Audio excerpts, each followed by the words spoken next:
Welcome to Revelation TV Studios. We are live. We didn't intend to go live, but we're going to do that. And it reminds me really of when I first went live 8 years ago on Revelation TV's first broadcast, and my heart is pounding.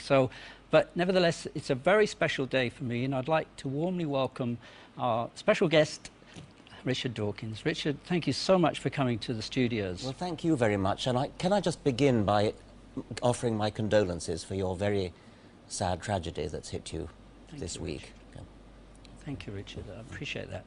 I did intend to do a lot of preparation and even endeavour to read your books, but the problem that we had was the family tragedy. You know, one of our family members was killed by a motor accident, and he died instantly, and it's just been very hard for the family to handle. But I really do appreciate your thoughts. Thank you very much, Richard. And I am going to struggle as best as I can to interview and talk with Richard. And I know that our viewers, like myself, who now have not perhaps read some of the books or any of Richard's books, he's a well-known author and is one of the world's leading atheists, really. And Richard, you know, give us some of your background, because I would be thrilled, and I know some of our viewers will. Some of them will be upset, but that's never stopped me in the past. And I would really like you to share with us your background so that people would understand where you've arrived at today in being an atheist. Well, I presume you mean my background with respect to religion, not No, just of some of your personal background, you know, educated, where and brought up, and perhaps you'll tell a little about your parents. I was born in colonial Africa, came to England when I was 8, went to boarding school, went to Oxford, read zoology, a couple of years in California, back to Oxford as a lecturer, and started writing books. My first book was The Selfish Gene, which was published in 1976, and I've been writing books sort of ever since. Were your parents at all, or any of your immediate family, believers in God, or all atheists? I don't think my parents have ever been serious believers in God, except that one is as a child, of course. Most people are as a child. As St. Paul said, when I was a child, I spoke as a child, etc. But when I became a man, I put away childish things. And I think, well, my father died a couple of months ago. He certainly wasn't religious. My mother certainly isn't religious. So, no, I didn't come from a religious background, but my schools were religious. I mean, my schools were Church of England, and so I had the usual dose of Sunday chapel, daily actually, daily prayers. So was there a defining moment where you made a decision that you didn't believe in God? Or? Yes, I suppose I switched from Christian theism to some sort of deism round about the age of 14 or 15, and then switched to atheism round about the age of 15, 16. And was there a particular point that, or something that you read, or an experience you had that sort of said, yeah, this is it, God doesn't exist? Oh, well, by far the most important, I suppose, was understanding evolution. I think the evangelical Christians have really sort of got it right in a way in seeing evolution as the enemy, whereas the more, what should we say, sophisticated theologians who are quite happy to live with evolution, I think they're deluded. And I think the evangelicals have got it right in that there really is a deep incompatibility between evolution and Christianity, and I think I realized that at the age of about 16. Right. Well, first of all, I appreciate you even saying what you said, but I think this is one of the things I'd like to get out of this interview, that, you know, even though we have differences, I do believe that we can discuss these, and I certainly would like to invite you, it's like, not the interview's over now, but I'd like to invite you in the future, if you would so consider, to talk to some of our, I would say, more intellectual minds than myself, who would be able to debate the subject and do it in a gentlemanly way, because some of the interviews I've seen conducted, particularly one of recent times I saw on YouTube, which I thought you were treated abominably. Oh, really? I wonder what that one was. I don't remember Was it one of the interviewers in the States where he's like a news presenter, maybe Fox? Oh, yes. Well, I've done a few of those, yes. Yeah. Bill O'Reilly, maybe. I think that was yes. it. Could be. Yeah. I think, anyway, it's not the way that I want to conduct our interviews, and indeed any of the debates that may follow with some of the more wiser people that I would like to introduce you to. And I do see you as an English gentleman and not one to be berated, and perhaps people will be angry at me saying that. But I do value your thoughts, and maybe we can arrive at somewhere in the distant future, or not too distant future, at some sort of agreement, even if it's to disagree, but we've talked the way through these, because it is important fundamentally to a Christian. If evolution is, to me, if it is a fact, then we are deluded and we're without hope, as the Bible says. Oh, well, that's interesting. So you're saying that you do, as it were, put your money on evolution being wrong? I do personally, yes. But there are others in the Christian faith who see evolution as a part of what God's purposes and plans were. But I've now got you placed then. So all I've got to do is convince you of the truth of evolution. That yes, I easy. suppose that. Yes. And I suppose my job is to prove that there is a God. And maybe without doing it in the usual way, that I would share a couple of experiences with you, and then you could tell me, and especially as I haven't read the book, Right. God Delusion, Yes. then I'm not biased, although I understand that where you're coming from the title, I would nevertheless, value your opinion to put me right so that I can change horses if I have to. Well, let's get on with it then, shall we? Good. Well, one of the things that I do see, and this was a fundamental question at the beginning of my sort of putting the word out to viewers and friends that I'm going to be doing this interview with you today, is that there are 6 billion people on the earth today, and I would say at least 1/3, if not more, have an innate belief in a supernatural being. Let's call him God. If we've evolved, why have we evolved with such a concept to want to worship? Yes, I think that's not really very difficult. I mean, I think it's very easy to see. You could answer that question psychologically and point out that it can be very comforting to people to believe in some sort of supernatural father who looks after you, takes care of you, maybe raises you from the dead. So it's very easy to see that if people believe what they want to believe, then they're likely to believe in some sort of God.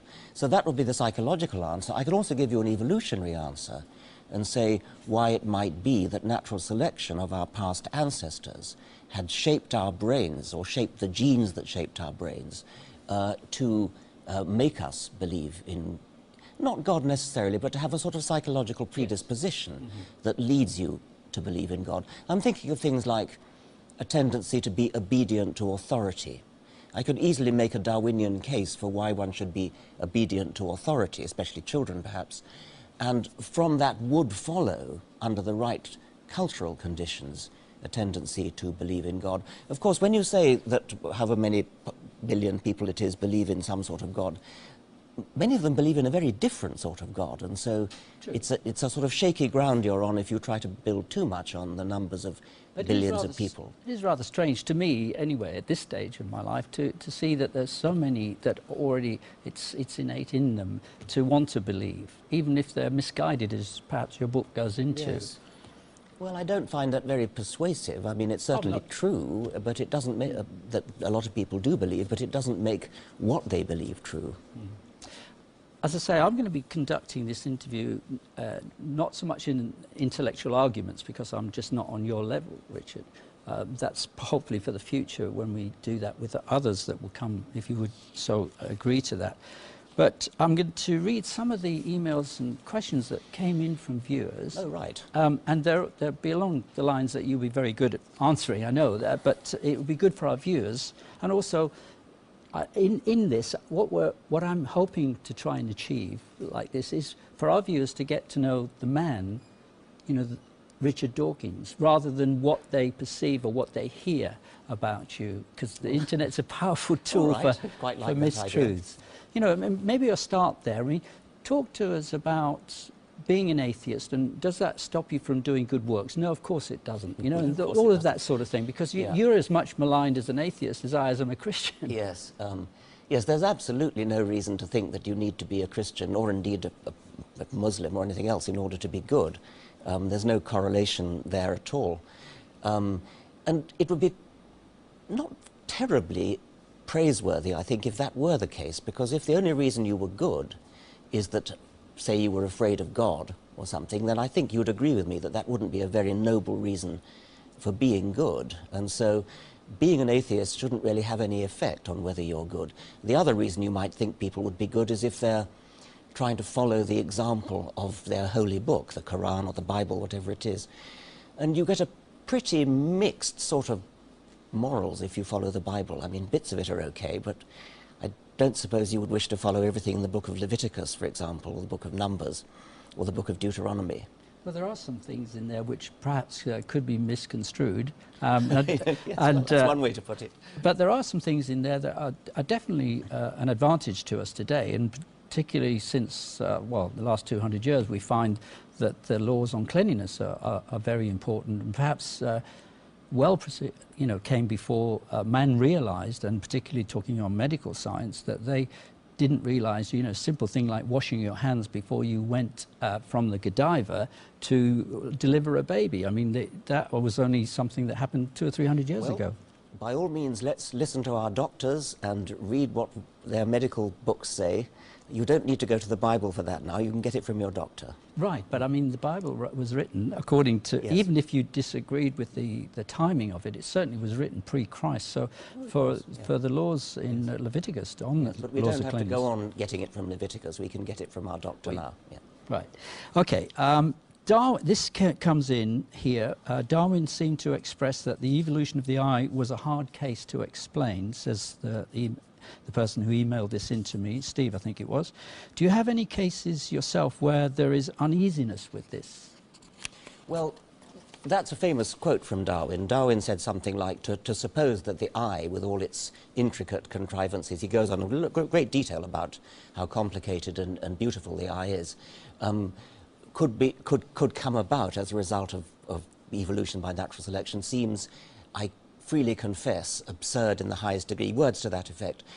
That quotation is very often given, but it isn't followed by what Darwin next said, which was to spend a good part of a chapter explaining exactly why actually it is explicable. And in a way, it's a good rhetorical technique to, as it were, offer something to your opponents before you then disillusion them. Where it fails is if your opponents then take the offer and then don't quote what follows. So, the eye is actually very well explicable by evolution, and I've explained it in especially two of my books, The Blind Watchmaker and Climbing Mount Improbable. But that wasn't the question you asked me. You asked me the question, is there anything that I find particularly difficult? No, because that's not the way science works. We don't say, this is a very difficult case, therefore God must have done it. Therefore, science can't explain it. Therefore, the supernatural must be wheeled in to explain it. That isn't the way we work. If science can't explain it, then we say, all right then, let's go to work. Let's see what we need to do, what new theories we need to bring into our science, how we need to change our science. That technique has always worked so far. If there was something that I was genuinely puzzled about, then my response would not be, oh, it must be supernatural. My response would be, then in that case we must roll our sleeves up and go to work to try to understand it. Right. Well, because to me, this is, apart from the person who emailed us in, this is really, and I put it at the top of my list because it's something that bothered me when I was growing up, that I thought, how could we have evolved? Because the eye is so complex. For example, we've got cameras in the studio here, and they need camera operators to pull focus and to be able to change shots and everything. And the more distance or close-up you get, you have to change the actual iris of the camera. perhaps even open it or close it a little bit. So that's all done instantaneously within the brain, the human brain. And it's so complex that I thought, yeah, how could we have been bumping around without sight for thousands or millions of years if we've evolved, when really it needed to be functioning from the word go? Well, yes, all right, I will answer that question. Certainly, you're absolutely right. The eye is a most remarkable organ, and it does the same sorts of things that these television cameras do. It does instant focusing. It does instant stopping down with the iris diaphragm. It's got full colour, three colour vision, just like modern televisions have. And it is a remarkably beautiful. It's not totally flawless. There are interesting flaws, interesting imperfections, which actually are revealing. Nevertheless, it does work very well, and an engineer would give it somewhat high marks for being well, quote, designed. Now, you raise the question, doesn't it all have to be working before it's any good? How could we bump along for millions of years with only half an eye? That's a bit of a fallacy, because actually only a quarter of an eye, only a hundredth of an eye is better than nothing. You can make a slowly climbing ramp of improvement from just the very rudiments of vision, just say being able to tell the difference between light and shade, nothing more than that, right up to the perfection of a human eye or the eye of a hawk, say. And in order for evolution to explain that, all we need is that there should be a ramp of improvement where every step, a hundredth of an eye, 200ths of an eye, 300ths of an eye, etc., 50% of an eye, 51% of an eye, each step has got to be an improvement on the one that went before. And it's easy to see why that would be. You start by being able to tell whether there's a shadow, whether it's night or day. Shadow's useful. It could be a predator moving overhead in the sea. Night or day is obviously useful for all sorts of purposes. Then you could imagine a cup. Instead of just having a flat sheet of light-sensitive cells, the edges turn up into a cup. Now, the cup means that if there's light coming from that direction, it hits that part of the eye. If there's light coming from that direction, it hits that part of the eye. So already the animal can tell the direction from which light is coming and the direction from which a shadow is coming. So we haven't got an image yet. All we've got is the direction of light. Now the cup can steadily and slowly over evolutionary time close over until you end up with a little hole at the top. And the little hole at the top, the same principles working all the way, that light coming from that direction hits that part of the retina, and from that direction hits this part of the retina. But because there's a hole, it's rather more precisely, not exactly focused, but light from there hits there, light from there hits there, light from there hits there, because it's got to get through the hole. We're moving towards a pinhole camera. Now, a pinhole camera, if you make the hole small enough, and remember we're having a smooth gradient of closing up the hole, if you make the hole small enough, then it makes a sharp, focused image. The trouble with a pinhole camera is that the image is very dim because very little light can get through the pinhole. What you need is a lens, because what a lens does is gather light from different directions and focus it on a point. Instead of it having to go right through the middle of the hole, it can be gathered from a wider range of sources. Now, a lens is not difficult to arrange. Any old chunk of transparent gubbins will do the job better than a pinhole. So once again, we've got a slow, gradual improvement. Any old lump of gubbins, transparent, is better than nothing, and then the lens simply improves its shape gradually, gradually, gradually, gradually. It's got to be gradually. Every step has got to be a slight improvement over the previous one. You get a lens. Can I just ask you though, Richard? Yes. How long did this process take? Well, that's very interesting. I mean, we've got hundreds of millions of years to play with, because that's what geological time gives us. I mean, we've got maybe 1 billion years since the first focusing eye appeared. What about the trilobite? trilobites have very beautiful eyes. Very, very clever. I mean, it's amazing. They have compound eyes, which is what modern insects and crustaceans have. But the trilobite has, in the fossil record, is exactly the same today as it was, or in that sense. It didn't evolve, it had those lenses. Trilobites today. No, I mean, but it had the lens mechanism, which is no, quite powerful. Well, trilobites have compound eyes, which is a very different principle and very interesting principle. It doesn't focus quite as sharp an image as our eyes do, but it is a very beautiful thing.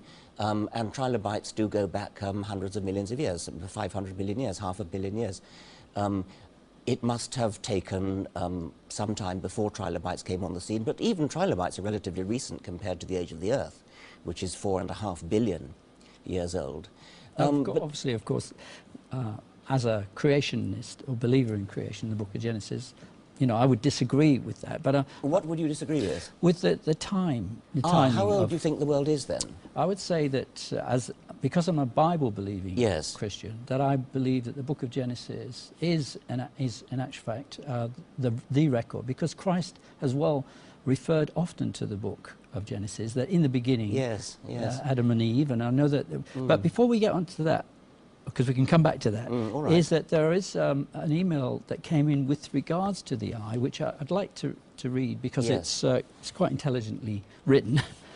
In Richard's book, The Greatest Show on Earth, and he gives the pages, etc., he claims the retina could not have been designed, as creationists say, because the photoreceptors are at the back rather than the front.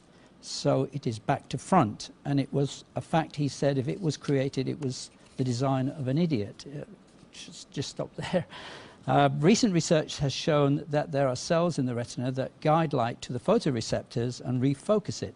The scientists who did this research described the light-guiding cells in the retina structure with the words optimal design for improving the sharpness of images, and that's from Physical Review letters, etc., etc.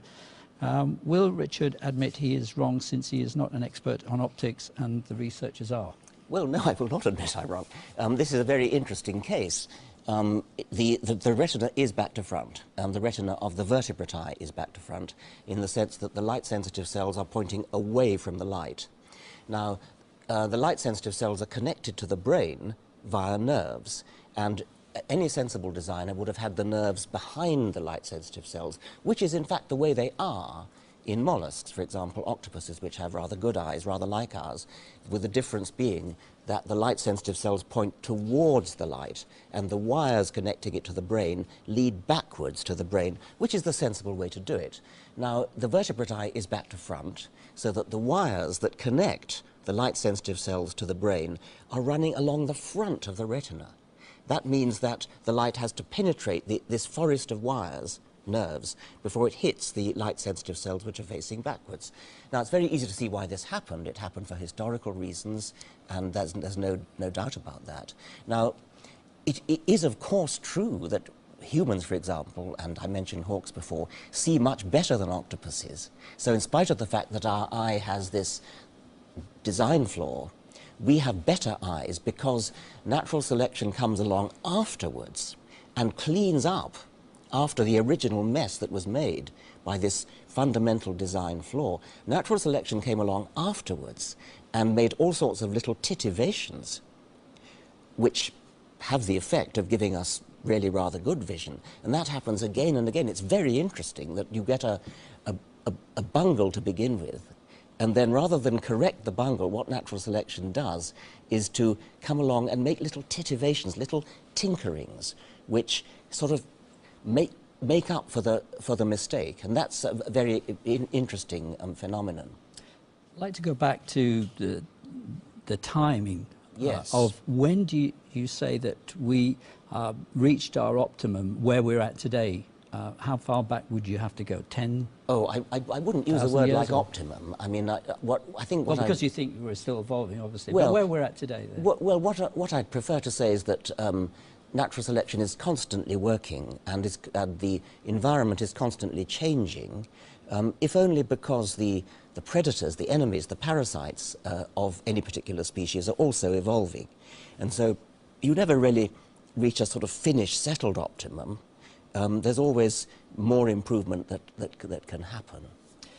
What about other parts of the body, which to me, I mean, as I say, just as a layman, I had to come to terms with, you know, how on earth did we function? And the heart, for example, the lungs, the liver, the kidneys, and particularly, don't want to be too personal, but how do I take a leak if I have to wait a few million years to do that? Wait a minute, I don't understand. Well, if I was to go to the toilet, you know, yes. I mean, how did we evolve with the ability to release waste if we were waiting for certain organs to develop? Well, no, it's not really like that. I know it's a simple question, but I'm a simple man. I mean, you don't wait millions of years. It all happens. There's a continual improvement going on all the time, continual changing. I mean, the way things work is different now from the way it used to be. I mean, I tried to give you a rather detailed exposition of the eye, and you switched to something else. I mean, did you find that convincing, what I said about the eye? Well, not really. Well, but I understand. And well, I don't why mean not? it Because condescending, but I gave you the gradual ramp of improvement. What I didn't quite have time to say is that if you look around the animal kingdom today, and you mentioned trilobites, but there are lots and lots of animals which show eyes in all sorts of what we might think of as states of sort of half development. I mean, there are flatworms that have just a cup for an eye, no lens, not even a pinhole. There are animals like Nautilus, which is a sort of coiled up squid kind of thing in a shell, which has a pinhole camera for an eye. So each step of the way that I told you about might have been hypothetical, but you can find an animal somewhere around the animal kingdom, a living animal, which actually does it. So I don't understand why you don't find that convincing. well, let me tell you what happened in my brain at that particular moment in time was that I was thinking of the book of Genesis, and where God says that he made everything according to its kind, and that it was, and we stayed within those groups, and we didn't evolve. So I find it difficult, and because I suppose my present position dictates to a certain extent, what I believe, and I've got to ask questions in such a way as to help me to see the other side, that's all. And yes. I'm putting it quite simply. Let me get this right, because what you're saying is that the book of Genesis, it takes precedence over science. You're saying that a book that was written, when, about 800 BC, written by whom? By some scribe during the Babylonian captivity. Why would you believe? It goes back further than that, and certainly most Bible scholars have attributed the book of Genesis to Moses. Oh, really? Yes, to Moses? Yes. But Bible scholars attribute it to Moses. I know so. you attribute it to Moses, Yes. but yes. can you name a Bible scholar who attributes it to Moses? I can't at this moment in time, okay. just off the top of my head, but Okay. that doesn't stop me believing in God. And maybe within this interview, I'd like to ask you to listen to some of the experience I've had, which would certainly probably come under this title here, God Delusion, as far as you're concerned. But because the thing, I didn't have to intellectualize my belief and faith in God. To start with, I had many, many questions as I started to read the Bible. And sadly, for some to hear this, it was the very first book I ever read because I'm dyslexic. But I made an attempt to read it from beginning to end, and it did take me the first time 2.25 years. But as I started to read through it entirely, by the way, have you ever read right the way through the Bible? I have not, no. Okay. Have you read the Quran all the way through? No, but about a quarter of the way through at the moment. So why would you read the Bible rather than the Quran? It's just the way that I started to be introduced to the Bible. Yes, and but if you had read the Quran, maybe you'd be a Muslim. Possibly. But so doesn't that shake your confidence a bit? Not at all, because of what I'm going to try and explain to you. All right. What happened to me is there were some what I would call supernatural experiences, and this is where I would say that for me God is real, and therefore it comes back to the point of my believing in Genesis and other parts of the Bible. Some are difficult to understand, I admit that, but when something like has happened to me, and if I explain this to you, maybe the most powerful experience, and I wasn't alone at the time, and I have several experiences, more in my latter years, since in my 40s, and I'm now 65 nearly, is that I was doing some voluntary work on a ship called Mercy Ships, and I was in the borders of Haiti and Dominican Republic. And what happened was we were dealing with very, very poor people, lots of needs, medical needs, because it had 3 operating rooms on the ship, and they were operated, the ship's run by Christians who were volunteers. I was there doing a course with them, and it was very, very hard for me as an Englishman to watch what happens in a lot of evangelical circles and churches, is that this power of what was described as the Holy Spirit coming into you, the Spirit of God coming into you. And one morning when I was on the ship, my wife was with me, and there was 30 other people in the class. And I saw people being prayed for if they wanted to receive the Holy Spirit. And Richard, I can honestly say to you, I was not in the mood that day. I was far from being put into the right mood to accept something like this. And I was watching people go forward, being prayed for. And to me, it looked a bit fake. I'll be honest, okay? And yet I'm supposed to believe some of this stuff. The gentleman that was Bernie Ogilvie, he was an Australian, very hard-hitting, down-to-earth sort of Aussie. And I went up and I said to my God, privately in my mind, if there is something there, Lord, I will have it, but I don't want it if it's not real. I stood before this man, and fortunately, he never touched me, because I'm not into that. I don't know whether you've seen people lay hands on you and they fall over. I wasn't into that.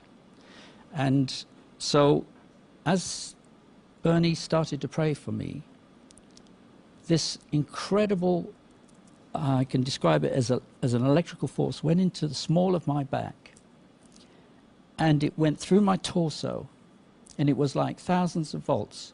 My body started to burn inside, and it felt like burning.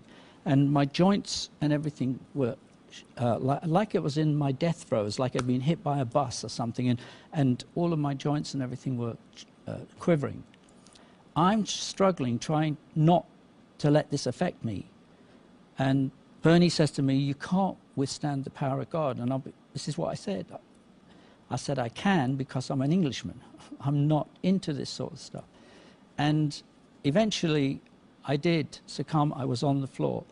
And this powerful energy that went into me, it took me many hours to be able to get back to my cabin. And I just couldn't understand it. Now, I know the scriptures, you know, where it says he will baptize you with fire as well as with water and all of that. And the next day, Richard, I'm praying with somebody who was in the classroom with me. There was a need for prayer, and we held hands. And this electrical power came back out from my torso in reverse and went down my hands and into this person. Now, I didn't say anything. I thought, oh my goodness, what is happening? And this person went like that. And she said, what was that? And I said, what was what? You know, I wasn't going to have any nonsense, okay? And she said, I felt some electrical power come out of you. And I said, what on earth is going on? This person who was sitting next to me in the classroom the day before, amongst these other 30 people, and my wife, said, I saw exactly what happened. And I said, how could you see? I was really not wanting to, I was trying to play devil's advocate in this sense. I said, how could you see, nobody else see? See what? She said, and she described this beam that came out through the ceiling, went straight into my back, and then exactly that. Yes, well, look, you said you weren't impressed with my account of the eye. I'm afraid I'm not very impressed with anecdotes. Let me finish. I went out into one of the villages surrounding Barahona. The previous day, we'd buried a child that had starved to death. We couldn't help that particular child. Mercy Ships helps lots of people successfully, usually. This was an occasion we couldn't help. And we went to support the family. When we were up in the hills, there was just myself and another person at that time, and we heard this incredible noise, like animal noise, like somebody crying, screaming, whatever. And because I don't speak Spanish, they grabbed hold of me, a few people, and they pulled me and this other guy to witness. There was a slab of concrete about the size of this, because they live in very poor conditions. It was just like cardboard walls, but some had a concrete slab for their foundation. And this elderly lady was on the floor, perspiring. She soaked the concrete so much, so she was crying unbelievably. And then somebody pulled us from there and took us into this hut, makeshift hut. And there was a young girl lying there. And she was covered from head to foot in like boils, from what I could see. Terrible sores. And she was laid still. And I thought, what do I do? I'm a novice. I just prayed. I said, what would Jesus do? And I just prayed, Lord, make her well. She sat bolt right up, and I said, what? And I thought, what else do I do? I'm a simple man. Read the scriptures before, and Jesus said, give her water. That's from the time when he was doing something similar. And so I did that, and I didn't know it at the time, but apparently the lady that was outside bemoaning had been there for hours because her daughter had apparently died. Now, this electrical power comes out of my body. How do you describe that? Am I deluded? Probably, yes. I mean, scientists are not impressed by anecdotes. If you could get a scientist to measure I don't know, your galvanic skin response, you might get some sort of scientific interest in that. But it really, I mean, there are thousands of stories all over the world. People have ghost stories, people have stories of demonic possession, all different religions. They're just not impressive, I'm afraid, to a scientist. And in particular, what I'd like to concentrate on is why, even if these experiences happen to you, why on earth would that make you believe in the book of Genesis, given that all the scientific evidence is against it, given that the Archbishop of Canterbury is against it, given that the Pope is against it, given that any respectable bishop is against it? Why would you go from having electrical tingling down your back to saying that the book of Genesis has got to be true? Why tie it to the book of Genesis? All right. When I first read the Bible, the things that attracted me or impressed me was the prophetic value of Scripture. As a man, I wasn't as emotionally involved as, say, my wife would have been, because at that stage I wasn't sort of in love with Jesus. So I needed more sort of facts, if you like. And historically, I know you probably could argue the points about this, but there were prophecies in the Bible that actually were fulfilled. Like what? Well, just talking about the birth, for example, of Jesus, in the book of Micah, which was written apparently 500 years before Christ came, explaining that he'd be born in Ephratah, Bethlehem. And even Herod, who was definitely not a believer, asked his wise men to find out where it was and how it was and when it would be that this Messiah would come, because Herod actually... But surely you know that the Gospels were written in the way they were in order to fulfill those Old Testament prophecies. No, I know you would say that, Richard, well, but I that's don't what believe New Testament it. scholars say. Like you but in say, any case, it's nothing to do with Genesis. I mean, you're talking about Micah now. Genesis... Well, I could mention loads. What about the Babylonian exile, Jeremiah, the prophet? Look, that's not relevant to the book of Genesis, where you say, on the strength of the book of Genesis, you believe that the world is, what, only 6,000 years old, something like Yes. that? Yeah, okay. Now, that, as you know, flies in the face of all the scientific evidence. It flies in the face of all the bishops, all the archbishops, the cardinals, Pope. Not Why all would of you... them, but some, yes, well, most of them. Yeah.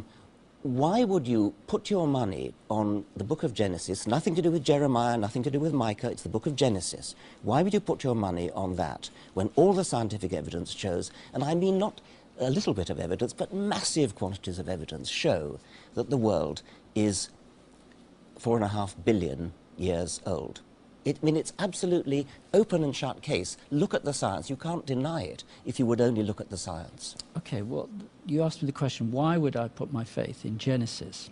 It is a difficult book, given that there is so much so-called evidence to the contrary, that, or what scientists are talking about as that, you know, the Earth is millions of years old, etc. But Jesus, and I do believe 100% that Jesus did walk this earth and did the things that he did, because there are more manuscripts written about the accounts of the yes, gospel. But we're not talking Jesus, we're talking Genesis now. Well, let me get there, Richard, please.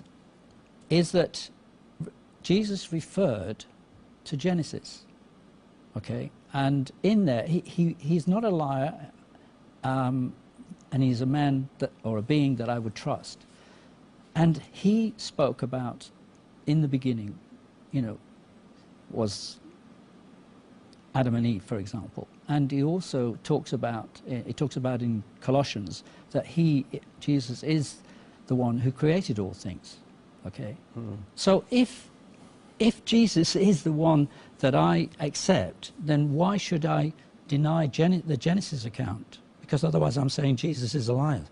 Well, if you're tying Jesus to a belief that the world is only 6,000 years old, you're not doing Jesus any favors, because what you're in effect saying is that Jesus was anti-scientific, and I don't think Jesus would be very pleased about that.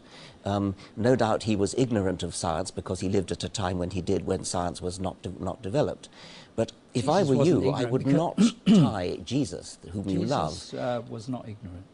Well, if you look at, and I was reading again this morning, some of the wisdom that he had, we could do with today for sure. Well, I believe that may be true, but nevertheless, if I were you and you loved Jesus, I would not tie Jesus to the belief that the world is only 6,000 years old, because you're tying Jesus to an error, and you wouldn't wish to do that. There are many Christians who certainly disagree with me on the age of the earth. But let's just go back to the beginnings or the origins of man, which is definitely not where you are coming from as an evolutionist, that man has evolved over millions or billions of years. God says very clearly, let us make man in our image. Therefore, there was a plural as well, and that's where Jesus comes into this as well.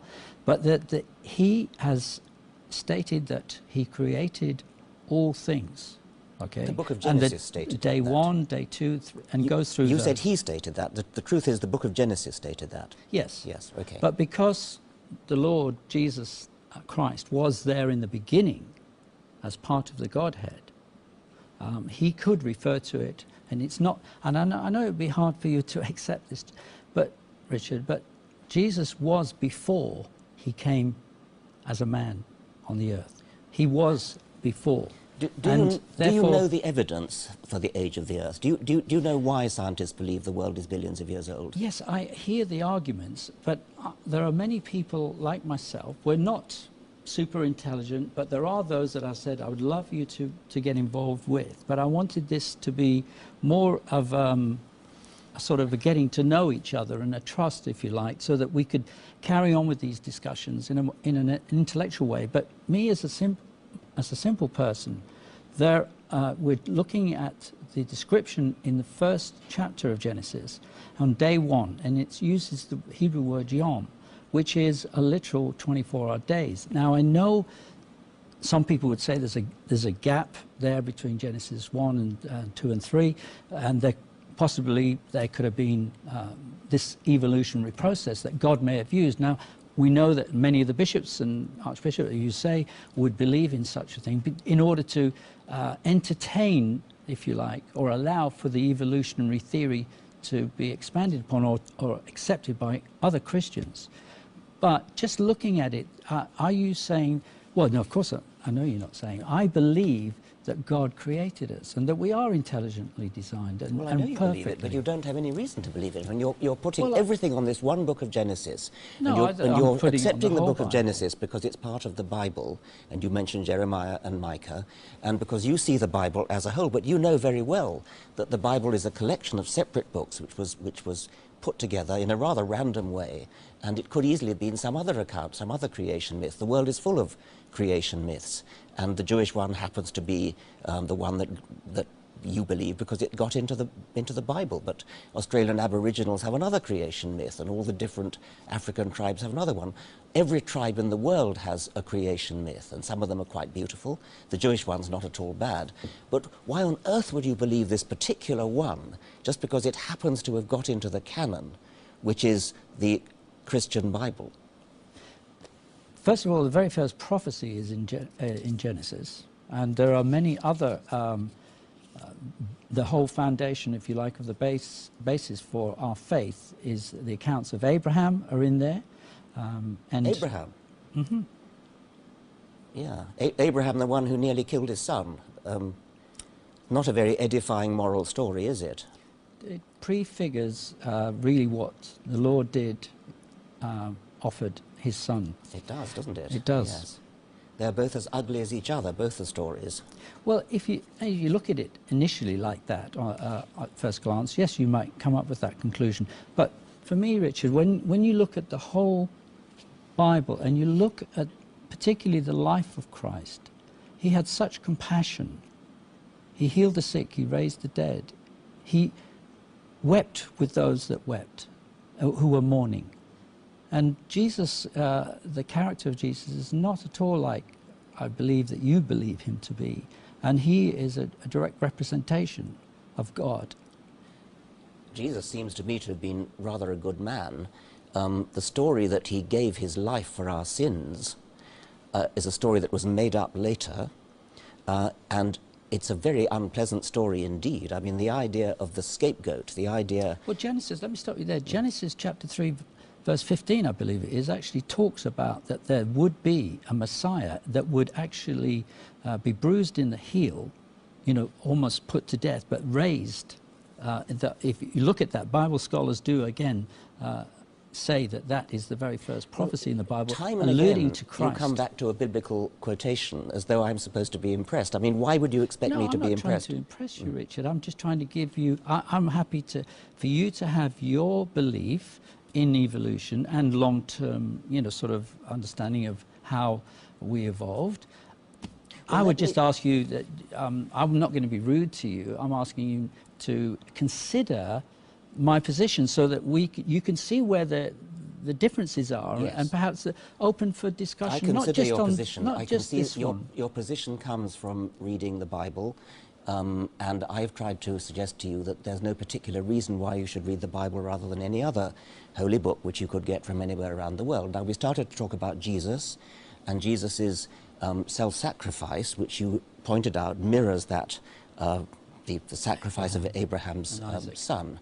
Now, the idea that God could only forgive our sins by having his son tortured to death as a scapegoat is surely, from an objective point of view, a deeply unpleasant idea. If God wanted to forgive us our sins, why didn't he just forgive them? Why did he have to have his son tortured? That's a very good question. Well, what's your answer? Genesis. How does Genesis answer that question? Because Adam was made perfect. And what happened through his disobedience, if you like, simple test, and he lost that perfection for us all as a human race, according to Scripture. And the need for a Messiah or another perfect being of the same degree of perfection could only be the proper ransom for our redemption. God was in a position to accept any ransom he chose, presumably. Why on earth would he have his son tortured for the sin of somebody who lived how long before? For 4,000 years before, if you believe that Adam did? Because Adam scrumped an apple. Why would that sin reverberate down the ages and have to be redeemed by the torturing of God's own son? Why didn't God say, I forgive you, I forgive you. It's in my power to...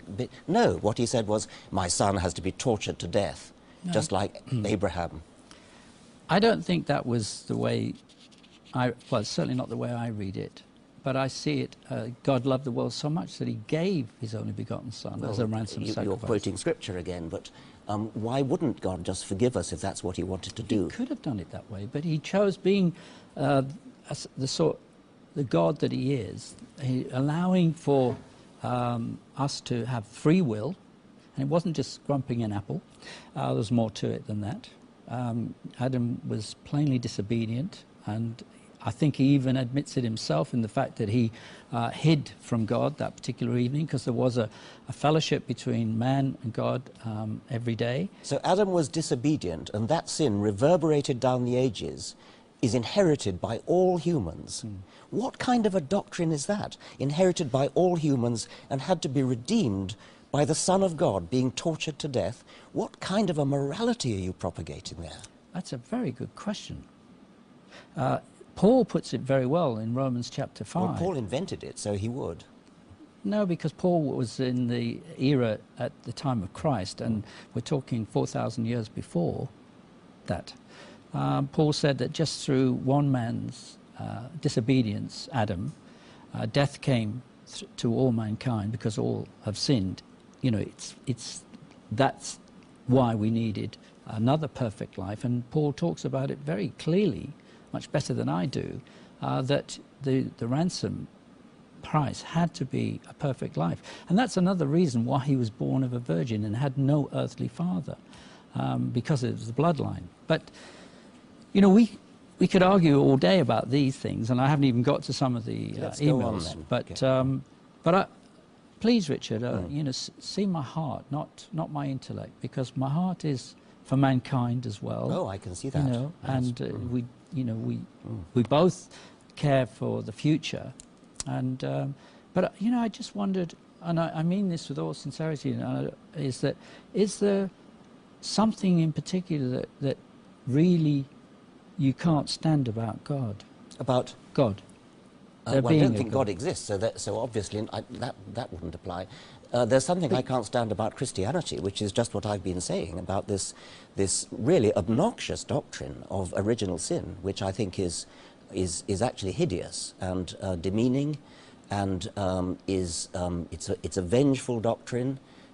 It's the idea that that one can be absolved, that a sin by somebody else has to be paid for by a different person, which is a horrible idea.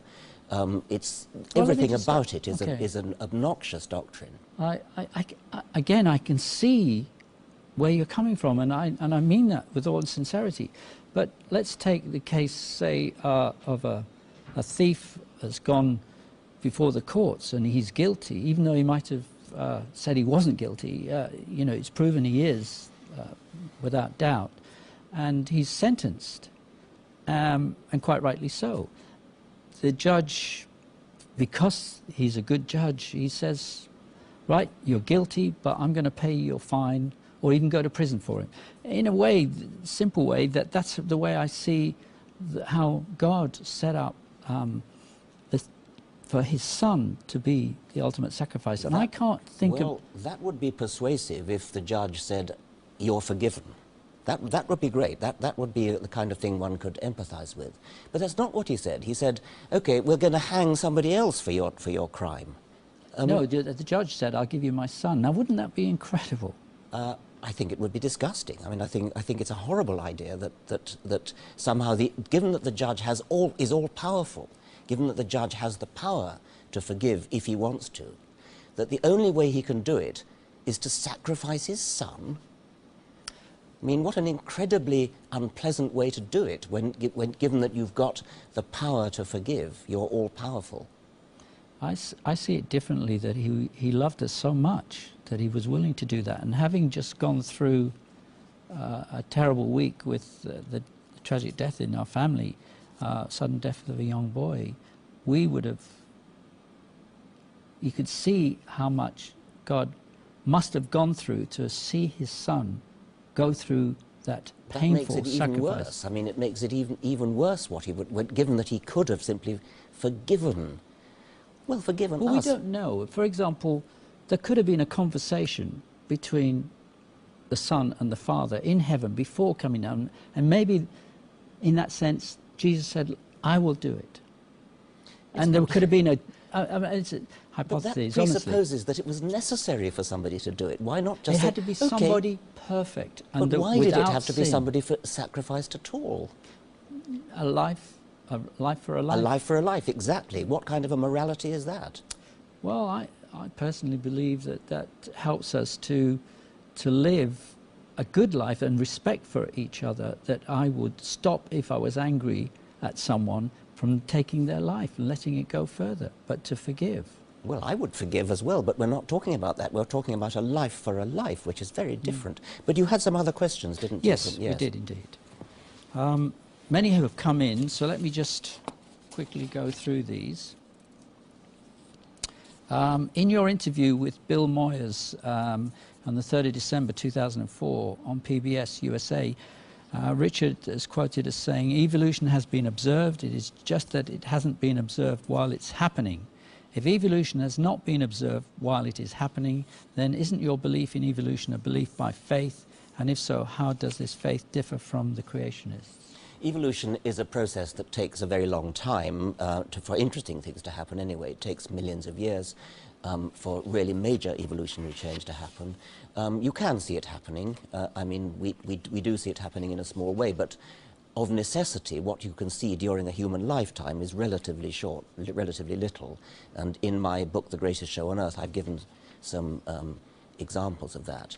But the burden of the question is, if you can't see it happening before your very eyes, doesn't that mean that you have to have faith in order to believe it? The answer is no, of course it doesn't, because what you see is the traces, the remains. You see the consequences of the evolutionary process, even though you can't actually watch it happening before your very eyes. It's a bit like, I've likened it to the process whereby a detective comes on the scene of a crime after the crime has been committed. Now, the detective can't actually see the crime being committed, but what he sees is fingerprints, footprints, bloodstains, scuffs on the carpet, all these sorts of evidence which add up to an understanding of how the crime was committed. So fossils are of that type. DNA is of that type. If you look at the DNA in different animals, we've got it up here, beautiful picture you've got for the backdrop. If you look at the DNA of different animals, for a start, all animals and plants have the same DNA code, which is a remarkable fact in itself. And then that there are minor differences in the actual sequences, the actual letters that are spelled out by the code. And if you look at those differences, you find that they form a perfect hierarchical pattern. It's a family tree. Now, this is massive, massive, massive quantities of evidence left lying around the earth in every species of creature that's ever been looked at, is carrying around massive quantities of evidence in the DNA. Then there's fossils in the rocks, massive quantities of evidence, lots of other evidence. Yes. I mean, to me, in the closing 40 seconds that we have, Richard, is that the complexities of the DNA, to me, speak of a very intelligent designer, and not something that evolved over billions of years. Yes, but you can't use the intelligent designer to explain anything, because you have to explain where the intelligent designer came in the first place. The whole beauty of evolution is that it explains how you start with simplicity and work up to complexity, to the illusion of design. Richard, we're in the literally closing seconds. Would you kindly come back and talk to some of the other people that we have? I'd be happy to receive an invitation. Thank you so much, Richard. Thank you. God bless you. Bye-bye.